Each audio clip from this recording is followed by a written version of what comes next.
श्री गणेशाय नमः। श्री हरि को सृष्टि की रक्षा का भार एवं भोग मोक्ष दान का अधिकार दे भगवान शिव का अंतर ध्यान होना।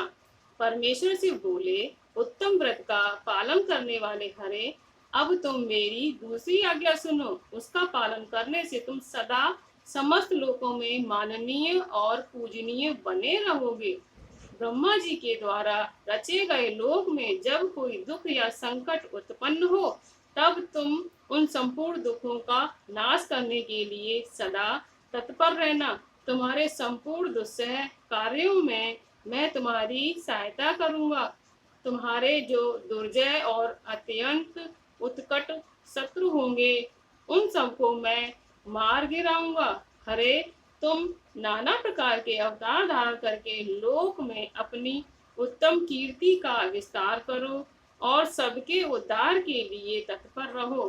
तुम रुद्र के ध्येय हो और रुद्र तुम्हारे ध्येय हैं। तुम में और रुद्र में कुछ भी अंतर नहीं है।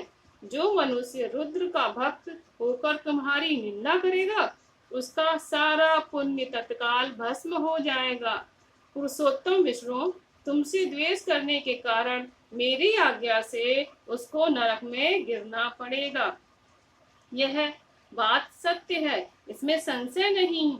तुम इस लोक में मनुष्यों के लिए विशेषतः भोग और मोक्ष प्रदान करने वाले और भक्तों के ध्येय तथा पूज्य होकर प्राणियों का निग्रह और अनुग्रह करो। ऐसा कहकर भगवान शिव ने मेरा हाथ पकड़ लिया और श्री विष्णु को सौंपकर उनसे कहा, तुम संकट के समय सदा इनकी सहायता करते रहना।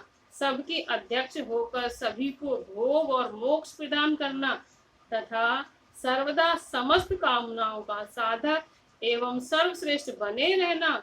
जो तुम्हारी शरण में आ गया वह निश्चय ही मेरी शरण में आ गया। जो तुम में और मुझ में अंतर समझता है वह अवश्य नरक में गिरता है।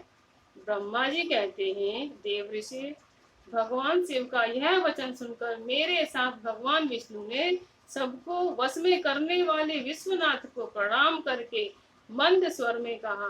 विष्णु जी बोले, करुणा सिंधु जगन्नाथ शंकर, मेरी यह बात सुनिए। मैं आपकी आज्ञा के अधीन रहकर यह सब कुछ करूंगा। स्वामिन, जो मेरा भक्त होकर आपकी निंदा करे उसे आप निश्चय ही नरक वास प्रदान करें।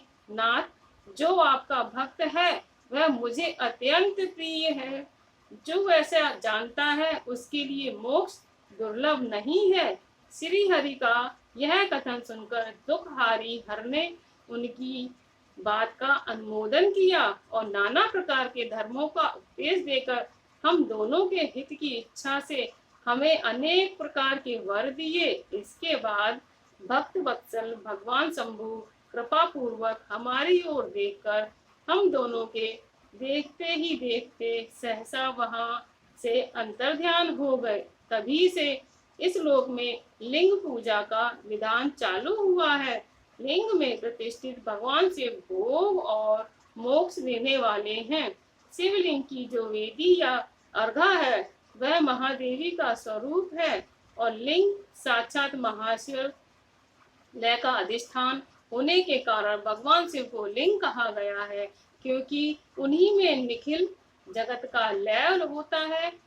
महामुने, जो शिवलिंग के समीप कोई कार्य करता है उसके पुण्य फल का वर्णन करने की शक्ति मुझ में नहीं है।